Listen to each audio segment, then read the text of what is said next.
Hello दोस्तों, कैसे हैं आप सब। उम्मीद करते हैं कि ठीक ही होंगे और आप लोगों की पढ़ाई भी बहुत अच्छे से चल रहा होगा। हम लोग क्लास 12 का जो होम साइंस का पहला चैप्टर था शिशु की जानकारी, वो फर्स्ट वीडियो में पढ़े थे। वीडियो थोड़ा लंबा हो गया था और उसमें कंप्लीट करने का हम लोग पूरा प्रयास किए थे, लेकिन दो क्वेश्चन जो है ना उसमें पढ़ाने के लिए छूट गया। तो वो इस वीडियो में हम कंप्लीट कर देंगे। लेकिन ये वीडियो जो है ना, पहला चैप्टर जिसका नाम है शिशु की जानकारी 0 से 3 वर्ष, इसमें जितने भी संभावित ऑब्जेक्टिव बन सकता है और जो पिछले सालों में बिहार बोर्ड के द्वारा पूछा गया है, वो सारा ऑब्जेक्टिव जो है इस वीडियो में कंप्लीट करने वाले हैं। ठीक है, तो स्टार्ट करते हैं। पहला प्रश्न है, अस्थायी दांतों की संख्या कितना होता है। और आप सबको पता होगा कि दांत जो है ना, एक इंसान को जीवन काल में दो ही बार आता है। एक दांत होता है दूध वाला दांत, है ना, एक दांत होता है दूध वाला दांत, जिसको हम लोग अस्थायी दांत भी कहते हैं। ये जो दांत होता है ना दूध वाला या अस्थायी दांत, इसकी टोटल संख्या 20 आता है। यानी पहले बार जो है ना 20 दांत आता है टोटल, जिसको हम लोग अस्थायी दांत या दूध वाला दांत बोलते हैं, है ना। और ये जो आता है 10 आता है ऊपरी जबड़े में और 10 आता है निचली जबड़े में। ठीक है, बाद में ये दांतें टूट जाता है। इस दांत के टूटने के बाद जो है एक दांत आता है जिसका नाम है अस्थायी दांत होता है। और अस्थायी दांत टोटल कितना निकलता है? 32, 16 ऊपरी जबड़े में और 16 निचली जबड़े में। तो यहां से कई प्रश्न बन सकता है। पहला कि एक व्यक्ति को जीवन काल में कितने बार दांत आता है? तो 2 ही बार आता है। एक बार दूध वाला दांत, वो टूट जाएगा तो अस्थायी दांत, अगर वह टूट गया ना तो दोबारा कभी नहीं आएगा, है ना। और अब पूछेगा दूध वाले दांत कितने होते हैं? 20, 10 ऊपरी जबड़े में, 10 निचली जबड़े में। और अस्थायी दांत कितना आता है? 32। दूध वाला दांत कब निकलना शुरू होता है? दूध वाला दांत जो है ना, दूध वाला दांत जो है ये 6 से 8 महीना में निकलना स्टार्ट हो जाता है, दूध वाला दांत। लेकिन अगर कोई बच्चा बहुत ज्यादा स्वस्थ है, मतलब हेल्दी है, अच्छा है, तो उनके मुंह में जो है ये 5 महीना में ही आ जाता है। अगर कोई बच्चा दुबला पतला है, कमजोर है, बीमार रहता है, तो उनके मुंह में जो है ये दांत, दूध वाला दांत आने में 11 से 12 महीने भी लग जाता है। तो आपको याद रखिएगा, जनरली 6 से 8 महीने में जो है दूध वाला दांत आ जाता है। और जो बच्चा बहुत स्वस्थ होता है उसके मुंह में जो है वो 5 महीने में आ जाता है। और जो बच्चा दुबला पतला और कमजोर होता है उनका जो है ये दूध वाला दांत आने में जो है 11 से 12 महीने लग जाता है। और जो है दूध वाला दांत टूटने के बाद अस्थायी दांत आता है। और अस्थायी दांत जो ये कब से आना स्टार्ट होता है? तो याद रखिएगा कि 6 वर्ष से आना स्टार्ट होता है। कितने वर्ष से? 6 वर्ष से आना स्टार्ट होता है। और 32 दांत कंप्लीट होने में जो है ना कितने वर्ष लग जाता है? तो 24 वर्ष। ठीक है, 24 वर्ष में। और आप सबको पता होगा कि शरीर में सबसे मजबूत हड्डी कौन है? तो वो दांत है। ठीक है ना, आपको याद हो गया होगा। जनरली यहाँ से 2 ही क्वेश्चन आएगा, आपसे पूछेगा कि ओ अस्थायी दांत, ओ अस्थायी का मतलब जो अस्थायी नहीं है, यानी दूध वाला दांत, कितने हैं टोटल? तो इसका संख्या कितना हो जाएगा? आंसर में यहाँ 20 हो जाएगा। अगर आपसे अस्थायी दांत पूछेगा तो अस्थायी दांत याद रखिएगा 32 होता है। कोई दिक्कत यहाँ तक? आगे बढ़ते हैं। अगला प्रश्न है, जन्म के समय नवजात शिशु, जन्म के समय नवजात शिशु। अब यहाँ पर ये नवजात शिशु क्या होता है? आप लोग के दिमाग में नवजात शिशु का मतलब होता है सर जो छोटा बच्चा होता है ना उसको हम लोग नवजात शिशु बोलते हैं। बिल्कुल, देखिए जब जन्म होता है ना तो जन्म से लेकर के 28 दिन तक का जो काल होता है ये बच्चों के लिए बहुत ही नाजुक काल होता है, नाजुक काल होता है। और इसी काल को नवजात काल, और इस काल के बच्चे को नवजात शिशु कहा जाता है। और इसी काल में सबसे ज्यादा बच्चे का मृत्यु भी होता है, मरता भी इसी काल में। क्यों? क्योंकि ये जो 0 से यानी जन्म से लेकर के 28 दिन तक का बच्चे का उम्र होता है, इस उम्र में बच्चे को इस मां के गर्भ से बाहर आकर के इस वातावरण के साथ अपने आप को एडजस्टमेंट करना पड़ता है। अगर वो एडजस्टमेंट ठीक से नहीं होता है तो बच्चे का देहांत हो जाता है। ठीक ना, तो आप याद रखिएगा। तो ये बात तो आपको समझ में आ गया। नवजात शिशु किसको कहेंगे? वैसा जिस शिशु बेटा जिसका उम्र जन्म से लेकर के 28 दिन, 28 दिन का है तो उसको नवजात शिशु कहते हैं। इसका औसत वजन कितना होता है? तो जो नवजात शिशु होता है ना जन्म से लेकर 28 दिन तक का, ये तो समझिए कि जन्म के आसपास का, तो ये जो इसका वजन होता है वो 2.5 से 3.5 केजी का होता है। आप याद रखिए कितने केजी का औसत वजन है, सबका अलग अलग भी हो सकता है, 2.5 से 3.5 केजी का। लेकिन आपसे पूछे ना जन्म के समय शिशु का वजन कितना होता है तो 2.5 से 3.5 केजी का। और जो है कि नवजात शिशु का वजन कितना होता है? नवजात शिशु वही जन्म से लेके 28 दिन तक का जो शिशु होता है नवजात शिशु, उसका वजन जो है 2.5 से लेके 3 केजी तक का होता है। आप याद रखिएगा। अगला प्रश्न है, किस महीना बच्चा बिना सहारे खड़ा हो सकता है ना? कौन से महीने में बच्चा बिना सहारे खड़ा हो सकता है? देखिए आपको आप जो है ना 2-3 पॉइंट आप याद रखिएगा। जैसे मान लीजिए कि अगर कोई बच्चा की माँ है तो बच्चा अपने माँ को तीसरा महीना आते आते वो पहचानने लगता है। माँ का चेहरा जो है, क्योंकि माँ बच्चे के बिल्कुल पास रहती है, तो बच्चा जो है तीसरा महीना में जब 3 महीने का हो जाएगा तो वो अपने मम्मी के चेहरे को पहचानने लगता है। तो पहला पॉइंट आपको याद रखना है कि 3 महीने में वो किसके चेहरे को पहचानने लगता है, तो माँ के चेहरे को 3 महीने में पहचानता है ना। पहला पॉइंट आपको याद रखना है कि जो माँ का चेहरा होता है इसको कितने महीने में पहचानना स्टार्ट करता है, तो 3 महीने में पहचानना स्टार्ट कर देता है। और अगला जो आपको याद रखना है कि बच्चा जो है ना बिना सहारे कितने महीने में बैठता है, तो आपको याद रखना है कि जब बच्चे का 7 महीना हो जाता है, कितना, जब बच्चे का 7 महीना हो जाता है तो बच्चा बिना सहारे का जो है वो बैठना स्टार्ट कर लेता है। और लेकिन उठने का, अब बैठ गया तो अब खड़ा होगा, तो अब जब खड़ा होने का वो प्रयास करेगा तो किसी वस्तु को पकड़ के, तो वो 9 महीने में, ठीक है। तो याद रखिएगा माँ के चेहरे को 3 महीने में पहचान पाता है, माँ के चेहरे को 3 महीने में पहचानता है। उसके बाद बिना सहारे बैठेगा, अपने से अब बैठ जाएगा कितने महीने में, तो 7 महीने में। और जो है किसी भी वस्तु को पकड़ करके खड़ा होगा तो वो 9 महीने में। और किसी को ना गुड बाय, है ना, गुड बाय कहेगा कितने महीने में, तो 10 महीने में, है ना, गुड बाय कह देगा। और यहाँ पर है कि बिना सहारे खड़ा हो सकता है कितने महीने में, आप याद रखिएगा कि 9 से 12 महीना में, 9 से 12 महीना में जो है बिना सहारे वह खड़ा हो सकता है। 9 से 12 महीने में बिना सहारे खड़ा होगा। और किसी चीज के सहारे कितने महीना में खड़ा हो जाता है, तो 9 महीना में। और 9 से 12 महीना के बीच में वो जो है बिना सहारे खड़ा होने लगेगा। माँ को पहचानता है 3 महीना में, ठीक ना। अब बिना सहारे बैठ जाता है 7 महीना में। तो आपको याद रखना है कौन सा तत्व विकास को प्रभावित नहीं करता, यानी जो बच्चे का विकास होता है ना, बच्चे का जो शरीर होता है, शरीर का वृद्धि और विकास जो है वो किन चीजों से प्रभावित नहीं होता है। देखिए पोषण तो बहुत जरूरी है, क्योंकि पोषण से ही बच्चे को आवश्यक जो प्रोटीन, विटामिन, खनिज लवण, ये सब क्या होता है, वो सब की पूर्ति होता है। तो बच्चों के लिए पोषण बहुत जरूरी है। धन की बात करें, अंतःस्रावी ग्रंथि जो शरीर के अंदर होता है, ये भी शरीर की वृद्धि विकास के लिए आवश्यक है। रोग एवं चोट, अगर रोग हो जाए, चोट पहुंच जाए, तो इससे भी विकास प्रभावित होता है कि बच्चे का वृद्धि और विकास ठीक से नहीं हो पाता है। तो रोग और चोट जो है ये भी विकास को प्रभावित करने वाला है। अंतःस्रावी ग्रंथि ये भी विकास को प्रभावित करता है। और ये क्या होता है हम लोग आगे वाले चैप्टर में पढ़ेंगे ये ग्रंथियां के बारे में।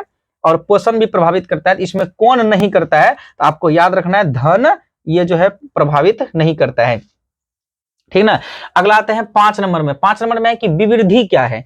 अब एक बात देखिए यार, विवृद्धि, वृद्धि और विकास, ये 3 बातें आता है कि विवृद्धि क्या है, वृद्धि क्या है, विकास क्या है। देखिए विवृद्धि जो है ना, ये 3 बातें आप थोड़ा याद रखिएगा। विवृद्धि, विवृद्धि एक होता है वृद्धि और एक होता है विकास, है ना। एक होता है वृद्धि, एक होता है विकास, वृद्धि और विकास, ठीक ना। विवृद्धि का मतलब क्या होता है और विकास का मतलब क्या होता है। विवृद्धि को जो है ना मात्रात्मक परिवर्तन यानी मात्रात्मक विकास कहा जाता है। यानी ये जो है विवृद्धि जो है ये मात्रात्मक परिवर्तन या मात्रात्मक विकास, या इसी को संख्यात्मक विकास भी कहा जाता है। अभी मैं समझाता हूं ये क्या होता है। संख्यात्मक विकास कहा जाता है, ठीक है। और विवृद्धि जो है ये बिल्कुल वृद्धि और ये दोनों एक ही चीज है। और वृद्धि और जो है ना इसको परिमात्मक, अगर वृद्धि पूछेगा तो वृद्धि का संबंध जो है ये मात्रात्मक और संख्यात्मक परिवर्तन से है। इसको परिमाणात्मक परिवर्तन भी कहा जाता है। और विकास जो है ये मात्रात्मक और गुणात्मक, मात्रात्मक एवं गुणात्मक परिवर्तन दोनों से संबंधित, मात्रात्मक एवं गुणात्मक। अभी समझाते हैं क्या होता है गुणात्मक। जैसे देखिए ये जो वृद्धि होता है ना, ये जो वृद्धि होता है, वृद्धि कहता है कि आदमी बढ़ गया है लेकिन बुद्धि नहीं है, कद बढ़ गया, लंबाई बढ़ गया, वजन बढ़ गया, लेकिन ज्ञान नहीं है। तो लंबाई केवल बढ़ जाना, कद बढ़ जाना, ये हुआ वृद्धि। और वृद्धि हुआ यानी उसको बोलते हैं मात्रात्मक परिवर्तन यानी संख्यात्मक परिवर्तन, परिमाणात्मक परिवर्तन। लेकिन अगर कद बढ़ने के साथ, लंबाई बढ़ने के साथ साथ उसका बुद्धि का भी विकास हो जाए, है ना, तो उसको बोलते हैं गुणात्मक परिवर्तन, यानी उसको बोलते हैं विकास। अभी हम वृद्धि और विकास इसी वीडियो में, पहला चैप्टर का जो फर्स्ट वीडियो पर है ना, तो उसमें छूट गया था। इस चैप्टर के लास्ट में हम लोग इसके बारे में जानेंगे। तो जैसे ना था कि जैसे देखिए बहुत सारा स्कूल खुल गया, तो बहुत सारा स्कूल खुल गया, इसका मतलब बाकी संख्यात्मक परिवर्तन हो रहा है, मात्रात्मक परिवर्तन हो रहा है। लेकिन इतना सारा विद्यालय खुलने के बाद भी शिक्षा की क्वालिटी में सुधार नहीं हुआ है। तो इसका मतलब है गुणात्मक परिवर्तन नहीं हो रहा है, केवल संख्यात्मक परिवर्तन हो रहा है। है ना। तो केवल संख्यात्मक परिवर्तन हो रहा है, बहुत सारे स्कूल खुल रहे हैं, संख्यात्मक परिवर्तन, इलाज नहीं हो रहा है, गुणात्मक परिवर्तन नहीं हो रहा है। और संख्या में स्कूल भी बहुत सारा खुल रहा है और उसमें एजुकेशन के सिस्टम में भी सुधार हो रहा है, क्वालिटी में भी बढ़ोतरी हो रहा है। इसका मतलब हुआ कि संख्यात्मक परिवर्तन भी हो रहा है और गुणात्मक परिवर्तन भी हो रहा है। तो वृद्धि का मतलब होता है मात्रात्मक परिवर्तन संख्यात्मक परिवर्तन से, और विकास का मतलब होता है मात्रात्मक और गुणात्मक दोनों परिवर्तन से। तो आपको याद रखना है विवृद्धि जो है ये मात्रात्मक और संख्यात्मक परिवर्तन से संबंधित है, वृद्धि जो है ये भी मात्रात्मक संख्यात्मक और परिणात्मक तीनों परिवर्तन से संबंधित है, और विकास जो है ये मात्रात्मक और गुणात्मक परिवर्तन दोनों से संबंधित है। जैसे आप लोग, अगर आपकी लंबाई बहुत हो गया है, ठीक ना, तो ये हुआ वृद्धि, ये हुआ मात्रात्मक परिवर्तन, ठीक है, कद बढ़ गया आपका। और जो है कद बढ़ गया आपका, आकार बढ़ गया आपका, वृद्धि भार वजन में वृद्धि हो गया, ये हुआ वृद्धि हुआ। लेकिन कद बढ़ने के साथ साथ अगर आपका ज्ञान कौशल ये सब भी आगे हो रहा है, तो इसमें इसका मतलब आपका गुणात्मक परिवर्तन हुआ, तब हुआ आपका विकास। नहीं समझ में आया तो इस वीडियो का ही जो है लास्ट में हम लोग इसको समझेंगे, ठीक ना। तो फिलहाल आपको याद रखना है कि विकास का मतलब होता है मात्रात्मक और गुणात्मक दोनों परिवर्तन, और वृद्धि का मतलब होता है, वृद्धि का मतलब होता है यहाँ जैसे विवृद्धि है ना, तो विवृद्धि का मतलब याद रखिएगा कि मात्रात्मक विकास या संख्यात्मक विकास से संबंधित है, ठीक है ना, संख्यात्मक विकास से संबंधित है। 2 वर्ष से 6 वर्ष तक की आयु को क्या बोलते हैं। अब देखिए ये इसका जो ना एक चार्ट है, ठीक है, मानव की विभिन्न अवस्थाएं करके आता है, तो आप उसको याद रखिएगा। जैसे एक होता है गर्भाधान, यानी गर्भाधान जो है यानी कि गर्भावस्था जिसको हम लोग बोलते हैं। देखिए कौन कौन सा काल होता है, थोड़ा याद रख लीजिए। जैसे यहाँ बोला है कि 2 वर्ष से लेकर 6 वर्ष तक, इसके अलावा और भी प्रश्न यहाँ पर बन सकता है, आपको एक चार्ट याद रखना है। याद रखिएगा पहला नंबर में गर्भावस्था, अब थोड़ा ध्यान दीजिएगा। एक होता है गर्भावस्था, ये जो गर्भावस्था होता है ना, ये हुआ गर्भधारण से जन्म तक, ठीक है ना, गर्भधारण से लेकर जन्म तक यानी 9 महीना का जो काल होता है इसको गर्भावस्था का काल कहते हैं। कि गर्भधारण से, है ना, गर्भधारण से लेके जन्म तक, गर्भधारण से लेकर के जन्म तक जो है ये गर्भावस्था हो गया। इसके बाद जो है ना शैशवावस्था स्टार्ट होता है। आपको याद रखना है कि शैशवावस्था होता है, शैशवावस्था होता है, और ये जो शैशवावस्था होता है ना, ये आप लिखिएगा जन्म से लेकर 2 वर्ष तक, ठीक है, जन्म से लेकर के जो है 2 वर्ष तक जो है ये शैशवावस्था होता है। उसके बाद स्टार्ट होता है बाल्याकाल, है ना, बाल्यावस्था स्टार्ट होता है ना, बाल्यावस्था स्टार्ट हो जाता है। बाल्यावस्था आपको याद रखना है, बाल्यावस्था स्टार्ट होता है। बाल्यावस्था जो है ये 2 वर्ष से लेकर के जो है ये 12 वर्ष तक का है। 2 वर्ष से बाल्यावस्था के बाद जो 4 नंबर में होता है वो होता है आपका किशोरावस्था यानी युवा अवस्था। किशोरावस्था बोलिए आप, किशोरावस्था होता है।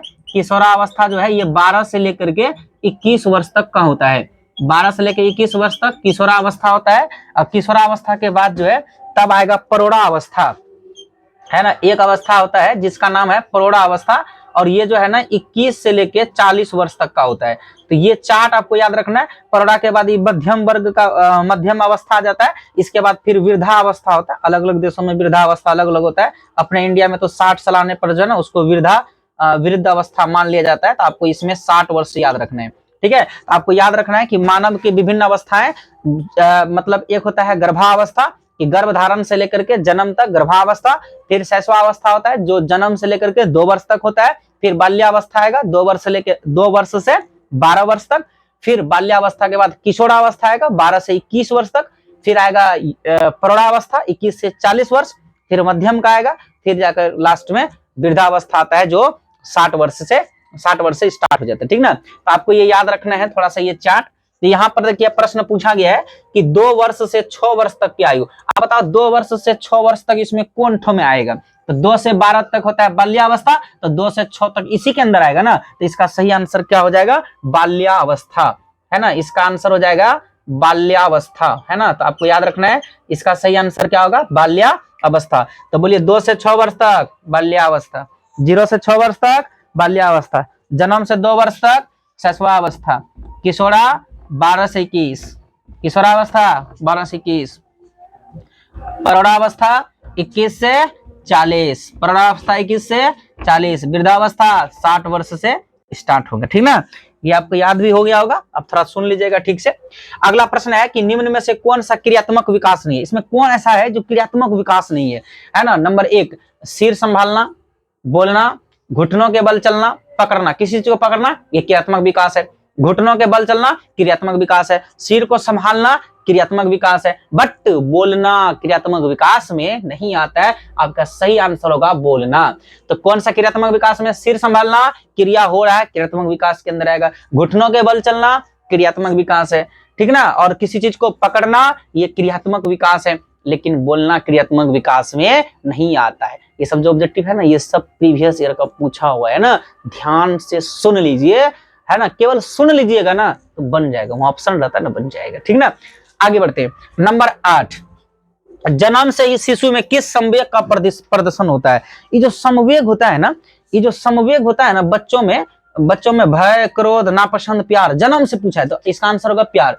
कि जब जन्म से बच्चों के अंदर कौन सा संवेग रहता है, तो जन्म से बच्चों के अंदर जो है ना वो रहता है, क्या रहता है बताइए फटाफट।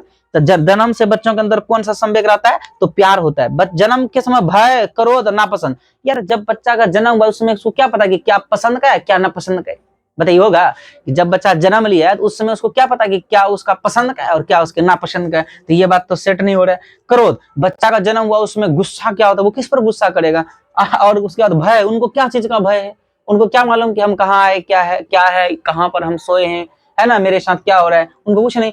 प्यार है ना, ये आता है जन्म से ही, ठीक ना।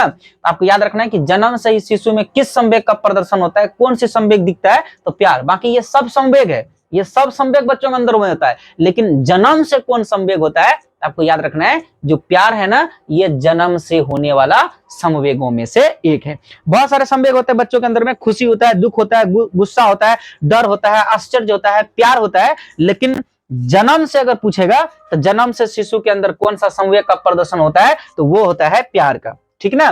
किस आयु में शिशु घुटनों के बल चलने लगता है। घुटनों के बल कौन सा आयु में चलेगा, चलिए फटाफट बताइए, पीछे पड़ा है, बताइए। चेहरा पचाने का कितने साल में, माँ का 3 महीना में। बिना किसी सहारे का बैठना स्टार्ट कितने महीने में, 7 महीना में। और किसी चीज को पकड़ के खड़ा होने का प्रयास करेगा 9 महीना में। गुड बाय 10 महीना में, है ना, गुड बाय कहना 10 महीना में।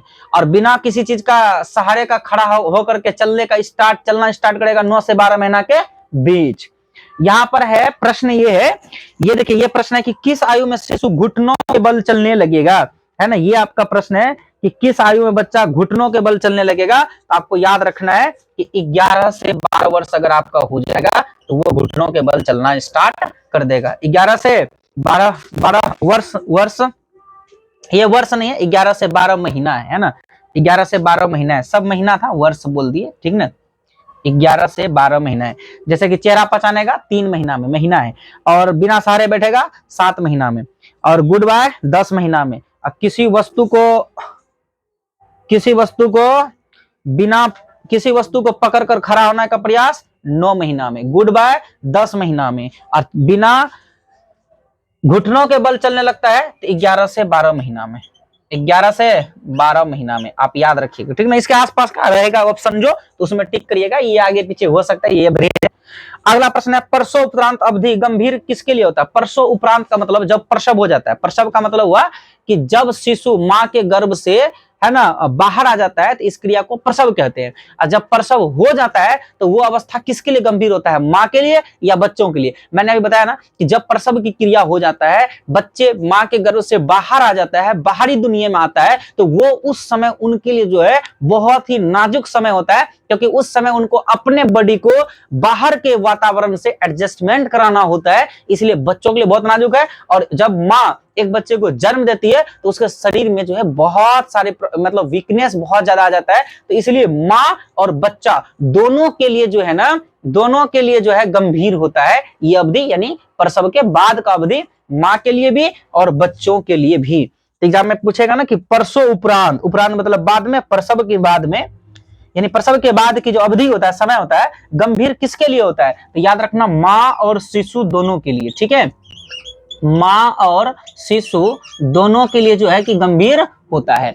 अगला प्रश्न है, एक नवजात शिशु के लिए 24 घंटे के अंदर दिया जाने वाला टीका नहीं है। बीसीजी का, ओपीवी का, हेपेटाइटिस बी का, डीपीटी का। देखो मैंने आपको फर्स्ट वीडियो में पढ़ाया था कि जब शिशु का जन्म होता है तो जन्म होने के बाद जो पहली खुराक दी जाती है, तो पहली खुराक के रूप में दिया जाने वाला जो टीका होता है वो होता है हेपेटाइटिस बी का। सबसे पहले ये टीका लगता है, 24 घंटे के अंदर ये टीका लग जाता है। ये सारे टीका 24 घंटे के बाद लगने वाला है, 24 घंटे के अंदर भी लगाता है। ये तो 24 घंटे के अंदर नहीं लगता है पोलियो वाला, ये लग सकता है, लेकिन ये तो 24 घंटा के अंदर ही लगता है, जिसका नाम है हेपेटाइटिस बी। देखा सर ये क्या होता है, हेपेटाइटिस जो वायरस होता है ना, अगर ये हेपेटाइटिस बी का इंजेक्शन बच्चे के जन्म के 24 घंटे के अंदर नहीं दिया गया तो बच्चे का जो लीवर होता है ना उसमें प्रॉब्लम बढ़ सकता है, यहां तक कि लीवर कैंसर भी हो सकता है। इसलिए लीवर की गंभीर बीमारी से बचने के लिए एक नवजात शिशु को, एक छोटे बच्चे को 24 घंटे के अंदर हेपेटाइटिस बी का जो है सुई लगाया जाता है। इसके बाद एक और इंजेक्शन आता है जिसको हम लोग बीसीजी का इंजेक्शन बोलते हैं, बीसीजी का टीका बोलते हैं। और ये बीसीजी का टीका जो है ना, ये सप्ताह भर के अंदर देने वाला है। कुछ केस में बच्चों को 24 घंटा के अंदर भी दिया जाता है। तो इसीलिए यहां पर 24 घंटा के अंदर अंदर जो है ये एक तो ये हेपेटाइटिस बी लगेगा, दूसरा ये सप्ताह भर के अंदर लगता है, लेकिन कुछ परिस्थितियों में 24 घंटा के अंदर भी लगता है, इसलिए 24 घंटा के अंदर का गिनती इनका भी आ जाएगा। इसके बाद जो है, अच्छा ये बीसीजी का टीका किसके लिए होता है, आपको याद रखना है, ये बीसीजी का जो टीका है ना, ये टीबी बीमारी के लिए होता है। किसके लिए, टीबी यानी तपेदिक बीमारियों के लिए जो है बीसीजी का टीका होता है। अगर ये टीका नवजात शिशु को नहीं लगाया जाए तो बच्चों के अंदर टीबी की बीमारी होगा, जिससे फेफड़ा प्रभावित होगा, शरीर के और सारे अंग भी प्रभावित होगा, लेकिन सबसे ज्यादा प्रभावित फेफड़ा होगा, है ना। तो इसीलिए तो ये भी 24 घंटा के अंदर लगने वाला है, ये भी 24 घंटे के अंदर लगने वाला है। ये जो ओपीवी है ना, ओरल पोलियो वैक्सीन, वैसे तो ये 6 सप्ताह के बाद इसकी टीकाकरण की शुरुआत होती है। 6 सप्ताह 42 या 45 दिन के बाद इसका टीकाकरण की शुरुआत होती है। और ये जो ओरल पोलियो वैक्सीन है ना, ये 6 सप्ताह मतलब 42 से 45 दिन के बाद देना इनको स्टार्ट करता है। और जो है इनको स्टार्ट करता है पोलियो वाले वैक्सीन को देना, ठीक ना, तो स्टार्ट करता है। और ये जो है क्यों दिया जाता है, ये दिया जाता है कि कहीं बच्चे को पैरालिसिस ना हो जाए, बच्चे के शरीर के अंदर जो है ना विकलांगता ना आ जाए, इसीलिए जो है कि ये सुई दिया जाता है, ठीक ना, ये सुई दिया जाता है। तो बीसीजी, ओपीवी, और ये भी बहुत अगर मतलब अगर जरूरत हो तो ये भी 24 घंटे के अंदर इसको दे सकता है, लेकिन 24 घंटे के अंदर नहीं देने वाला इसमें कौन है, अब याद रखना डीपीटी, ये 24 घंटे के अंदर देने वाला सुई में से नहीं आता है, ठीक ना। ये दोनों हम लोग जरूरत पड़ने पर दे सकते हैं, बट ये तो 24 घंटे के अंदर ही देना पड़ता है, लेकिन ये 24 घंटे के अंदर नहीं दिया जाता है। इसका सही आंसर कौन होगा, तो इसका सही आंसर आपका डीपीटी होगा, तो याद रखिएगा। और ये डीपीटी का टीका क्या होता है अगले चैप्टर में फिर आएगा, तो देखेंगे हम लोग, है ना। ये तो लेकिन ये जो है हो सकता है रेयर केस में देता होगा, लेकिन ये तो नहीं पड़ता है 24 घंटे के अंदर में, तो इसका सही आंसर यही होगा ऑप्शन के अकॉर्डिंग। अगर प्रश्न ऐसा रहता है ना कि एक नवजात शिशु 24 घंटे के अंदर कौन सा टीका देना ही है, तो वो हेपेटाइटिस बी होगा आंसर, ऐसे ना तो डीपीटी होगा, ठीक है। अगला प्रश्न है, इनमें से कौन प्रसवोपरांत अवधि में मां का प्रत्यक्ष देखभाल नहीं है, मतलब प्रसवोपरांत प्रसव के बाद की अवधि में मां का देखभाल इनमें से कौन सा नहीं है। देखिए स्तनपान, बच्चा अगर प्रसव के बाद जो शिशु का जन्म हुआ, अब जो है उनको स्तनपान करना मां का ड्यूटी है। स्तनपान का मतलब जब मां अपने बच्चे को अपना दूध पिलाती है तो इस क्रिया को स्तनपान कहते हैं। तो स्तनपान तो जरूरी है, और स्वच्छता भी जरूरी है, स्तनपान भी जरूरी है, उत्तम पोषाहार भी जरूरी है। तो कौन सा जरूरी नहीं, तो विश्राम और निद्रा, विश्राम और निद्रा करिएगा तो बच्चे पाल नहीं पाइएगा, है ना। तो उत्तम पोषाहार, स्तनपान कराना, बच्चों की स्वच्छता का ध्यान रखना है ना, माँ खुद अपना शिशु की जो माँ है वो खुद अपनी स्वच्छता का ध्यान रखे, तो ये सब जो है बहुत जरूरी, लेकिन विश्राम और निंदा जरूरी नहीं है, ठीक ना। अगला प्रश्न है, इनमें से कौन शुरू के कुछ दिनों में बच्चों की देखभाल के अंतर्गत आता है। मैंने आपको बताया था ना कि जब बच्चे का जन्म होता है तो बच्चे को गर्म रखना बहुत जरूरी होता है। तो पहला बच्चे को गर्म रखना, गर्भनाल की देखरेख करना, सिर्फ माँ का दूध देना, इनमें से सभी, इसका सही आंसर होगा इनमें से सभी। आप याद रखिएगा, इसका सही आंसर क्या होगा, तो सही आंसर होगा इनमें से सभी। ये तीनों जो है ना बच्चों के लिए बहुत जरूरी है। और माँ का दूध, मैंने बार बार कह रहा हूं इसमें कि माँ का दूध जो है ना बच्चों का सर्वोत्तम आहार होता है। माँ का दूध जो है बच्चों का सर्वोत्तम आहार होता है। एक बच्चों की वृद्धि और विकास के लिए जो भी आवश्यक प्रोटीन, विटामिन और खनिज लवण होता है, नवल लवण होता है, वो सब माँ के दूध से प्राप्त होता है। और माँ का दूध जब नवजात होता है शिशु, उस समय उसका पाचन शक्ति पूरा मजबूत नहीं होता है और माँ का दूध ही केवल वो आसानी से पचा सकता है, बाकी दूध अनपच भी हो सकता है। और बाकी दूध अगर पिलाओगे, अगर अनपच हो गया तो कब्ज, गैस, एसिडिटी हो जाएगा, बच्चा चिल्लाता रहेगा, रोता रहेगा, है ना। तो इसलिए माँ का दूध ही सर्वोत्तम दूध होता है। ये माँ के दूध से दो फायदा है। पहला तो माँ का जो दूध होता है ना, माँ के दूध जो है, जो माँ का दूध होता है ये आसानी से पच जाता है और ये इसके अंदर में रोग प्रतिरोधक क्षमता बहुत अधिक होता है। यानी बच्चा जो है रोगों से लड़ेगा मजबूती से। ये क्षमता माँ के दूध से बच्चों के अंदर डेवलप होता है। तो आपका इसका सही आंसर होगा इनमें से कौन शुरू के कुछ दिनों बच्चों की देखभाल के अंतर्गत आता है, इनमें से सभी। गर्भावस्था की अवधि होता है, आप बताओ गर्भावस्था की अवधि। तो गर्भावस्था की अवधि कितने महीना का, तो 9 महीने का। 9 महीना, महीना पूछेगा तो 9 महीना, सप्ताह पूछे तो 40 सप्ताह, अगर दिन पूछेगा तो याद रखना है कि 280 दिन, ठीक ना। दिन पूछेगा तो 280, सप्ताह 40, महीना 9 महीना। अगला प्रश्न है, स्त्रियों के अंडाशय में किसका निर्माण होता है, तो स्त्रियों के अंडाशय में अंडाणु का निर्माण होता है, आपको याद रखना है, ठीक है ना। स्त्रियों के अंडाशय में किसका निर्माण होता है, तो अंडाणु का निर्माण होता है। गर्भावस्था का परीक्षण, देखिए ये परीक्षण मतलब टेस्ट है ना, जो ये गर्भावस्था का जो परीक्षण होता है कि कोई भी महिलाएं जो है वो गर्भवती है या नहीं है, यानी जिसको हम लोग प्रेगनेंसी टेस्ट कहते हैं। उसके लिए क्या टेस्ट करता है, रक्त की जांच होती है, ब्लड टेस्ट होता है या पेशाब यानी यूरिन टेस्ट होता है। तो आपको याद रखना है कि पेशाब जांच होता है, यानी मूत्र जांच किया जाता है। इसी से पता चलता है कि कोई भी महिलाएं प्रेग्नेंट है या नहीं है। इसके अलावा और भी ये चीजें हैं पहचान करें, मैंने बताया हो पहला वीडियो में। अगला है अंडाणु और शुक्राणु के संयोजन की प्रक्रिया क्या कहलाता है, तो अंडाणु और शुक्राणु के संयोजन की प्रक्रिया जो है ये निषेचन कहलाता है। आपको याद रखना है अंडाणु और शुक्राणु के संयोजन की प्रक्रिया क्या कहलाती है, तो अंडाणु और शुक्राणु के संयोजन की प्रक्रिया को निषेचन कहते हैं। तो यहाँ तक हो गया कंप्लीट। एक बार हम लोग फिर से देख लेते हैं इनको। तो अस्थायी दांतों की संख्या कितना होगा 20। अस्थायी दांत कितना आता है, तो 32 है ना। दूध वाला दांत कब टूटना स्टार्ट होता है, 6 वर्ष में। अस्थायी दांत 32 कब तक कंप्लीट आ जाता है, 24 वर्ष में। सबसे मजबूत हड्डी दांत का, सबसे मजबूत हड्डी दांत का। एक इंसान के जीवन काल में कितने बार दांत आता है, 2 बार। जन्म के समय नवजात शिशु का औसत वजन 2.5 से 3.5 किलो। नवजात शिशु का जो कब से कब तक के शिशु कहा जाता है, जन्म से लेकर के 28 दिन तक। शिशु के लिए सबसे नाजुक समय कब होता है, तो जन्म से लेकर के 28 दिन तक का। क्यों होता है, क्योंकि इस समय शिशु को वातावरण से अपने आप को एडजस्टमेंट करना होता है। सबसे ज्यादा शिशु कौन सी उम्र का मरता है, तो जन्म से लेकर के 28 दिन के बीच वाला। किस महीना में बच्चा बिना सहारे खड़ा हो सकता है, तो 9 से 12 महीना में। किस महीना बच्चा माँ को पहचान लेगा, तो 3 महीना में। किस महीना बच्चा बिना सहारे बैठ सकता है, तो 7 महीना में। किस महीना में बच्चा किसी भी वस्तु को पकड़कर खड़ा होने का प्रयास करेगा, 9 महीना में। कितने महीना में बच्चा गुड बाय कहना सीख लेगा, तो 10 महीना में। कितने महीना में बच्चा अपने से चलना स्टार्ट कर देगा, तो 9 से 12 महीने के बीच में। कौन सा तत्व विकास को प्रभावित नहीं करता है, ऑप्शन के अनुसार यहाँ पर धन होगा। वृद्धि से मतलब है मात्रात्मक और संख्यात्मक परिवर्तन से। अगर विकास का बात करेगा तो विकास का मतलब मात्रात्मक और संख्यात्मक दोनों परिवर्तन, ठीक ना। 2 वर्ष से 6 वर्ष तक का आयु बाल्यावस्था। वैसे बाल्यावस्था 2 वर्ष से लेके 12 वर्ष तक। मैंने भी बताया ना कि गर्भावस्था पूछेगा तो गर्भधारण से लेकर के जन्म तक। शैशवावस्था पूछेगा जन्म से लेकर 2 वर्ष तक। और बाल्यावस्था पूछेगा 2 से 12 वर्ष तक। किशोरावस्था पूछेगा तो 12 से 21 वर्ष। प्रौढ़ा पूछेगा तो 21 से 40। वृद्धा पूछेगा तो 60 से ऊपर।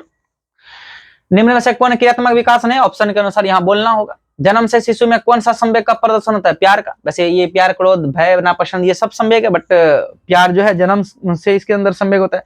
किस आयु में शिशु घुटनों के बल चलने लगता है, 11 से 12 महीने में। प्रसव के बाद की अवधि किसके लिए ज्यादा खतरनाक होता है, माँ और बच्चा दोनों के लिए। एक नवजात शिशु के 24 घंटे के अंदर दिया जाने वाला कौन कौन टीका है, कौन टीका नहीं है, तो बीसीजी, ओपीवी, हेपेटाइटिस बी दिया जाता है, डीपीटी नहीं दिया जाता है।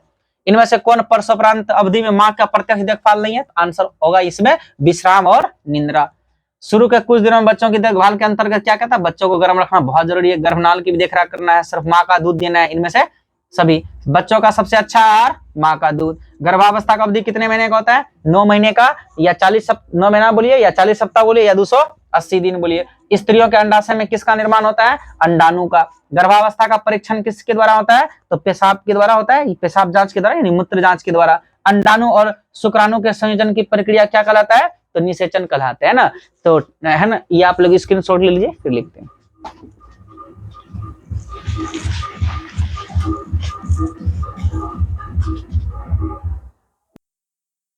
सत्रह नंबर तक कंप्लीट हो गया। अब 18 नंबर का प्रश्न है, नवजात शिशु के लिए सर्वोत्तम आहार। हम अभी बताएं कि नवजात शिशुओं के लिए सबसे अच्छा आहार कौन है? तो माँ का दूध, यानी इसका सही आंसर होगा माँ का दूध। एक नवजात शिशु के लिए सबसे अच्छा आहार होता है उसका माँ का दूध। और अगला है, जन्म के समय नवजात शिशु द्वारा की गई ध्वनि। जब बच्चा जन्म लेता है ना, तो उस समय रोता है ना, तो उस जन्म के समय की गई ध्वनि, तो उसको क्या बोलते हैं? उसको रोना बोलते हैं। ये बहुत जरूरी है रोना, ठीक ना। जन्म के समय शिशु का वजन कितना होता है? जन्म के समय शिशु का जो वजन होता है वो 2.5 से लेकर के 3.5 kg का होता है। ये वजन वाला एक प्रश्न कर दिए ना। अब हम लोग जो है ना यहाँ पर लंबाई वाला प्रश्न देख लेते हैं ना, कि जन्म के समय शिशु की लंबाई कितना होता है। ये वजन वाला प्रश्न पहले हो गया है। तो लंबाई जो है ना, ये 18 से 21 इंच का होता है। आप याद रखिए, 18 से, ये औसतन लंबाई है, 18 से 21 इंच का होता है, या तो 48 से 53 सेंटीमीटर। आप याद रखिएगा, 48 से 53 सेंटीमीटर का होता है, ठीक ना। तो ये 3 प्रश्न हो गया। नवजात शिशु के लिए सर्वोत्तम आहार माँ का दूध। माँ के दूध से अच्छा बच्चों के लिए कुछ नहीं। जन्म के समय नवजात शिशु द्वारा की गई ध्वनि रोना कहलाता है। जन्म के समय शिशु की लंबाई 18 से 21 इंच का होता है, सेंटीमीटर में याद रखिए 48 से 53 सेंटीमीटर। अस्थायी दांत कितने आते हैं? 20 नहीं 32। अस्थायी दांत 32, वो अस्थायी दांत पूछेगा तब 20। 22 नंबर में है, नवजात शिशु 24 घंटे में कितना देर सोता है? तो याद रखिएगा 14 से 17 घंटा, है ना। 24 घंटे नवजात शिशु, ये बहुत छोटा शिशु होता है, जो जन्म से लेकर 28 दिन का शिशु होता है, वह तकरीबन 14 से 17 घंटे सोता है। जन्म के समय शिशुओं के शरीर में कितनी अस्थियां होती है? तो 207 हड्डी होता है। 270, है ना। कितनी हड्डियां होती है? तो 270 हड्डी होती है ना। तो याद रखिएगा, जन्म के समय शिशुओं के शरीर में कितनी हड्डियां होती है? तो जन्म के समय शिशुओं के शरीर में 270 हड्डी होता है। लेकिन जो वयस्क व्यक्ति होता है, जैसे हम लोग हो गए बड़े, है ना, तो बड़े लोग यानी जब उम्र ज्यादा हो जाता है तो उनके शरीर में 206 ही हड्डी होता है। अब ये सर जन्म के समय 270, बड़े होने के बाद 206 और घट ही जाता है। देखिए, जन्म के समय जो हड्डियां होती है 270 हड्डी होता है ना, जैसे जैसे लोग का उम्र बढ़ता है कई हड्डियां आपस में जुड़ करके एक बड़ी हड्डी बना लेता है, इसलिए हड्डियों की संख्या घट जाता है। तो इस तरह से ये ऑब्जेक्टिव खत्म हुआ। और जो पहला वीडियो बनाए हैं ना, जो जिसमें थ्योरी पूरा पढ़ाए हैं, तो उसमें 2 क्वेश्चन छूट गया था, तो इस वीडियो में हम कंप्लीट कर देते हैं। पहला प्रश्न ये है कि समेकित बाल विकास योजना का मुख्य कार्यक्रम कौन कौन सा है? ये सब पोस्टर लगा हुआ कहीं देखे होंगे, समेकित बाल विकास योजना, ये क्या होता है? सबसे पहले याद रखना है कि समेकित बाल विकास योजना जो है ये भारत सरकार की योजना है। किसकी योजना है? सबसे पहला पॉइंट आपको याद रखना है कि समेकित बाल विकास योजना जो है ये किसकी योजना है? तो ये भारत सरकार की योजना है, पहला बात। और दूसरा बात याद रखना है कि इस योजना का उद्देश्य है बच्चा, किशोर और जो परिवार के लोग होते हैं सारे लोगों के विकास को बढ़ावा देना, है ना। इस योजना का उद्देश्य होता है शिशुओं का, किशोरों का और जो परिवार के लोग सदस्य होते हैं सारे लोगों के विकास को बढ़ावा देना समेकित बाल विकास योजना का उद्देश्य होता है। और इस उद्देश्य की पूर्ति के लिए पहला जो है आंगनवाड़ी सेवा दिया गया है, जहां पर जो छोटे बच्चे होते हैं वहां पर आंगनवाड़ी में जाएगा, वहां पर उसको शिक्षा के साथ साथ जो है पोषण भी प्राप्त होगा। पोषण मतलब जैसे पोषण मतलब जब वहां पर आंगनवाड़ी में ना अंडा मिलता है और बहुत चीजें मिलता है खाने पीने के लिए, तो एक शिशु को जो एक संतुलित आहार चाहिए, जितना प्रोटीन चाहिए, खनिज लवण वगैरह चाहिए, वो सारी चीजें जो है यहाँ पर आंगनबाड़ी के अंदर जो है आपको भोजन में प्राप्त हो जाएगा। फिर वहाँ बच्चा खेलता है, तो ये सारी चीजें हैं। आंगनबाड़ी एक ऐसा माध्यम है जहाँ पर बच्चे को शिक्षा, पोषण और खेल कूद ये सब चीज मिलता है, जिसके वजह से बच्चों का विकास होता है। इसके अलावा एक पोषण योजना है कि जो गर्भवती महिलाएं हैं या जो स्तनपान कराने वाली माताएं हैं या जिस बच्चे का उम्र 0 से 6 साल है उनको सरकार के द्वारा पौष्टिक आहार उपलब्ध कराया जाता है, ठीक ना। ये इसको हम लोग पोषण योजना, तो ये समेकित बाल विकास योजना के अंदर आता है आंगनबाड़ी सेवा, ये पोषण योजना, इसके अलावा एक स्वास्थ्य सेवाएं और एक रोजगार और सामाजिक कल्याण। ये चारों जो है आप याद रखिएगा किसके अंदर आता है, तो समेकित बाल विकास योजना के अंदर आता है। तीसरा नंबर में स्वास्थ्य सेवाएं, बच्चा और माता दोनों के स्वास्थ्य की जांच करना, उसका टीकाकरण किया जाता है ना, पोलियो का जो है वैक्सीन वगैरह लगाया जाता है, तो ये सारी जो है सरकार के द्वारा ध्यान ख्याल रखा जाता है। इसके अलावा जो है रोजगार और सामाजिक कल्याण, यानी रोजगार और सामाजिक महिलाओं को स्वरोजगार के लिए देखते हैं प्रोत्साहित किया जाता है, ट्रेनिंग वगैरह दिया जाता है, प्रशिक्षण दिया जाता है। तो ये था समेकित बाल विकास योजना। कि समेकित बाल विकास योजना क्या है, तो समेकित बाल विकास योजना भारत सरकार की एक योजना है जिसका उद्देश्य है बच्चा, किशोर और जो परिवार के सारे सदस्य के लोग हैं, सारे लोगों के विकास को बढ़ावा देना। इसके अंतर्गत जो है आंगनबाड़ी सेवा, पोषण योजना है ना, स्वास्थ्य सेवाएं और रोजगार और सामाजिक कल्याण, ये सब आती हैं।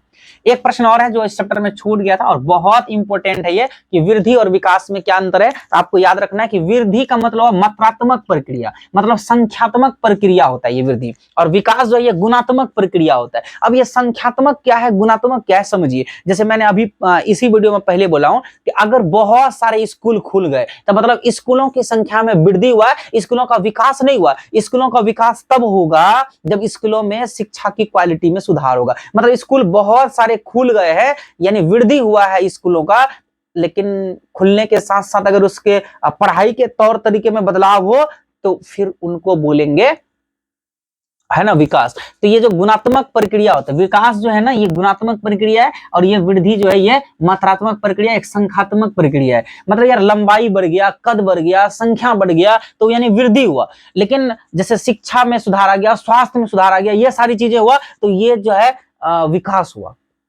विकास को आप माप नहीं सकते हैं लेकिन वृद्धि को आप माप सकते हैं, ठीक ना। तो इसको मापा जाता है, इसको मापा नहीं जा सकता है। एक निश्चित समय के बाद ये रुक जाता है। जैसे हम लोग जैसे कद हो गया तो एक निश्चित समय के बाद रुक जाएगा, बढ़ेगा नहीं। लेकिन गुण हो गया, गुण तो भाई जितना चीज पढ़ेंगे, जितना चीज देखेंगे वो और बढ़ता चला जाएगा। तो वो एक निश्चित समय के बाद रुकेगा नहीं, वो अनंत तक, मतलब मरते दम तक जो है लोग चीजें सीखते रहता है। मतलब ये जो गुणात्मक प्रक्रिया है ना, ये जो विकास है ये मरते दम तक चलने वाली प्रक्रिया है, जबकि वृद्धि जो है ना एक निश्चित समय के बाद रुक जाता है। तो आपको तीन अंतर यहाँ पर हो गया कि वृद्धि जो है एक मात्रात्मक प्रक्रिया है, विकास गुणात्मक प्रक्रिया है। वृद्धि को मापा जा सकता है, विकास को नहीं माप सकते हैं। वृद्धि निश्चित समय के बाद रुक जाता है और विकास निश्चित समय के बाद रुकता नहीं है, ठीक है ना। यहाँ पर ये चैप्टर कंप्लीट हुआ।